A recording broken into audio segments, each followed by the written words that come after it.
Tonight, rapper Tory Lanez breaking his silence in his first ever broadcast interview from behind bars since being found guilty of shooting Grammy winner Megan Thee Stallion in the foot outside a party in 2020. I've never been violent towards a woman. I would never hit a woman, let alone shoot a woman. Lanez, whose real name is Daystar Peterson, spoke to NBC News from California Men's Colony, a prison where he's 3 years into a 10-year sentence after being found guilty on 3 felony counts, including assault with a semi-automatic firearm. There is definitely a very big misconception about me that seems to the public as I'm this monster. And I feel like I was catapulted into this poster child for the unprotection of Black women. And it's just so unlike me.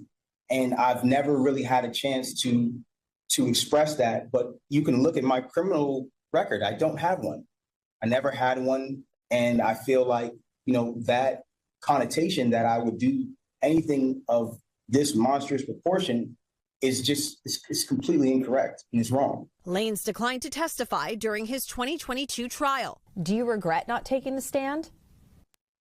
I think if I would have taken the stand, the verdict would have definitely been very different. The rapper's legal team filed an appeal, which was denied in November. But his team is continuing to fight, with plans to file multiple appeals next week, this time with the California Supreme Court, in one claiming newly discovered evidence that they weren't provided during Lanez's 2022 trial, including hundreds of pages of medical records for Megan Thee Stallion, whose real name is Megan Pete, which they allege raise questions about the fragments removed from her foot after surgery. His team argues that the fragments were not provided ahead of trial and that this was a violation of due process. And we didn't have that chance. Or perhaps we could have questioned the doctors differently when they were on stand to impeach them, because it does look suspicious. But in the appeal denied in November, the court did address the fragments, ruling that the surgeon's testimony was, quote, more than sufficient to prove great bodily injury on Pete.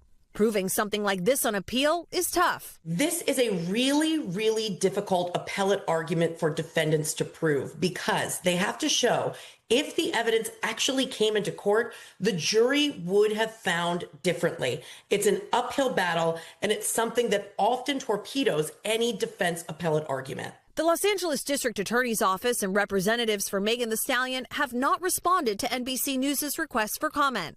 I believe not only that I was wrongfully convicted, but the amount of new evidence that has emerged since that trial, I think, has been overwhelming. What has life been like in prison for the last couple of years? Truthfully, I've done my best to keep my head above water, but mentally, I've gone through trauma that I sometimes even struggle with, because I never imagined myself dealing with the things that I would have to deal with. I've been stabbed 17 times. Almost lost my life. If you could say something to Megan Thee Stallion today, what would it be? I think that I wouldn't say something directly to her. I would like that moment to happen in person. We've both gone through a lot. There's this connotation that, like, I share this hatred for her, but I don't. I genuinely passed that. I'm at a place of healing in my life. I'm at a place of taking accountability for the things that I did wrong.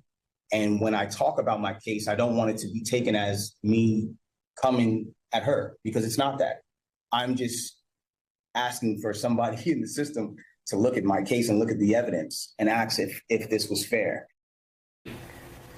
And with that, Chloe Malas joins us now on set. So, Chloe, Tory Lanez is also seeking a pardon from Governor Gavin Newsom? That's right. His legal team has filed the necessary paperwork, and it is before the governor now. So they're seeking either a pardon where his criminal record will be wiped clean, he would be released from prison, or to have his sentence commuted, meaning that the time he has served is sufficient, and release him, but that doesn't change his criminal record. As for when this could happen, the governor typically does these twice a year, so this could happen before the new year. All right. Chloe Malas for us. Chloe, thank you. We thank you for watching. And remember, stay updated on breaking news and top stories on the NBC News app, or watch live on our YouTube channel.